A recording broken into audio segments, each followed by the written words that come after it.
లూకా సువార్త 20వ అధ్యాయము.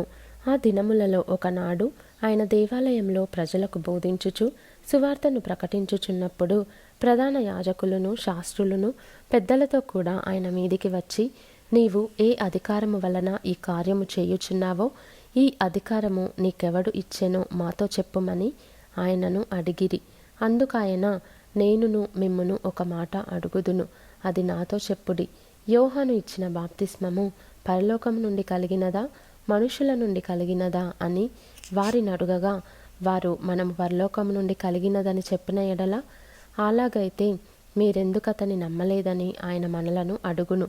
మనుషుల వలన కలిగినదని చెప్పిన ఎడల ప్రజలందరూ మనలను రాళ్లతో కొట్టుదురు. ఏలయనగా యోహాను ప్రవక్త అని అందరూ రూఢిగా నమ్ముచున్నారని తమలో తాము ఆలోచించుకొని, అది ఎక్కడ నుండి కలిగినదో మాకు తెలియదని ఆయనకు ఉత్తరమిచ్చిరి. అందుకు యేసు, ఏ అధికారము వలన ఈ కార్యములు చేయుచున్నానో నేను మీతో చెప్పనని వారితో ననెను. అంతటా ఆయన ప్రజలతో ఈ ఉపమానము చెప్పసాగెను. ఒక మనుష్యుడు ద్రాక్షతోట నాటించి కాపులకు గుత్తకిచ్చి దేశాంతరము పోయి బహుకాలముండెను.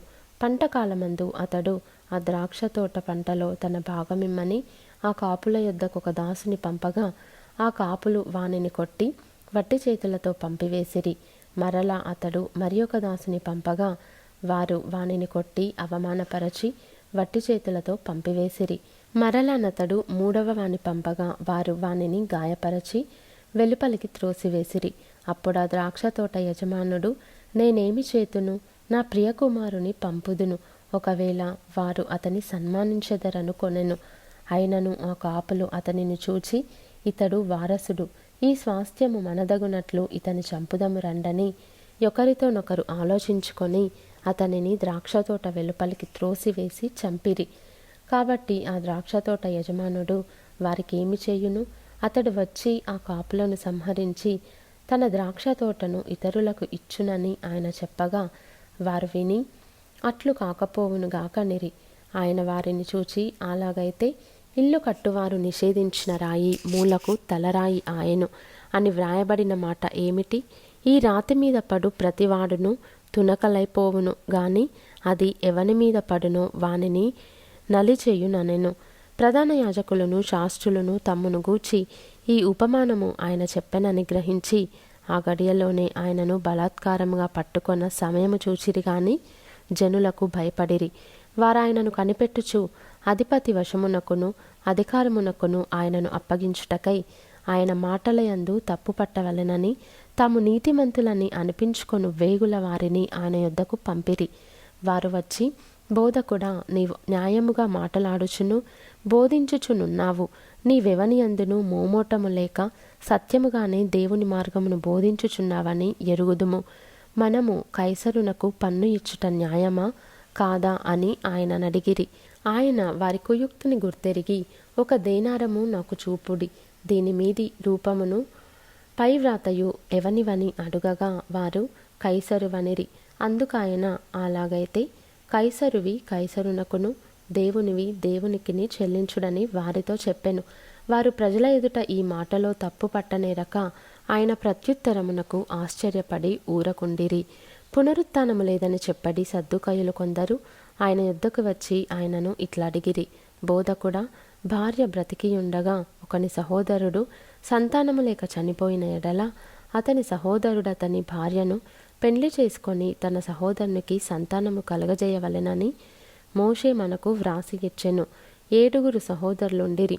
మొదటివాడు ఒక స్త్రీని పెండ్లి చేసుకొని సంతానము లేక చనిపోయెను. 2వ వాడును 3వ వాడును ఆమెను పెండ్లి చేసుకొనిరి. ఆ ప్రకారమే 7 ఆమెను పెండ్లాడి సంతానము లేకయే చనిపోయిరి. పిమ్మట ఆ స్త్రీయు చనిపోయెను. కాబట్టి పునరుత్థానమందు ఆమె వారిలో ఎవనికి భార్యగా ఉండును? ఆ 7 ఆమె భార్యగా ఉండెను గదా అనిరి. అందుకు యేసు, ఈ లోకపు జనులు పెండ్లి చేసుకొందురు, పెండ్లికియ్యబడుదురు గాని పరమును మృతుల పునరుత్థానమును పొందుటకు యోగ్యులని ఎంచబడిన వారు పెండ్లి చేసుకొనరు, పెండ్లికి ఇయ్యబడరు. వారు పునరుత్థానములో పాలివారయుండి దేవదూత సమానులను దేవుని కుమారులునై ఉందురు గనుక వారికను చావనేరరు. పొదను గురించిన భాగములో ప్రభువు అబ్రహాము దేవుడనియు ఇస్సాకు దేవుడనియు యాకోబు దేవుడనియు చెప్పుచు మృతులు లేతురని మోషే సూచించెను. ఆయన సజీవులకే దేవుడు కాని మృతులకు దేవుడు కాడు. ఆయన దృష్టికి అందరూ జీవించుచున్నారని వారికి ఉత్తరమిచ్చెను. తరువాత వారాయనను మరేమీయు అడుగ తెగింపలేదు గనుక శాస్త్రులలో కొందరు, బోధకుడా, నీవు యుక్తముగా చెప్పితివనిరి. ఆయన వారితో, క్రీస్తు దావీదు కుమారుడని జనులేలాగు చెప్పుచున్నారు. నేను నీ శత్రువులను నీ పాదములకు పాదపీఠముగా ఉంచు వరకు నీవు నా కుడిపార్శ్వమున కూర్చుండుమని ప్రభువు నా ప్రభువుతో చెప్పెను అని కీర్తనల గ్రంథములో దావీదే చెప్పియున్నాడు. దావీదు ఆయనను ప్రభువని చెప్పిన ఎడల ఆయన ఏలాగూ అతని కుమారుడగునని చెప్పెను. ప్రజలందరూ వినుచుండగా ఆయన ఇట్లనెను, శాస్త్రులను గూర్చి జాగ్రత్తపడుడి. వారు నిలువుటంగీలు ధరించుకొని తిరుగగోరుచు సంత వీధులలో వందనములను, సమాజ మందిరములలో అగ్రపీఠములను, విందులలో అగ్రస్థానములను కోరుదురు. వారు విధవరాండ్ర ఇండ్లను దిగమ్రింగుచు మాయవేషముగా దీర్ఘ ప్రార్థనలు చేయుదురు. వారు మరి విశేషముగా శిక్ష పొందుదురని తన శిష్యులతో చెప్పెను.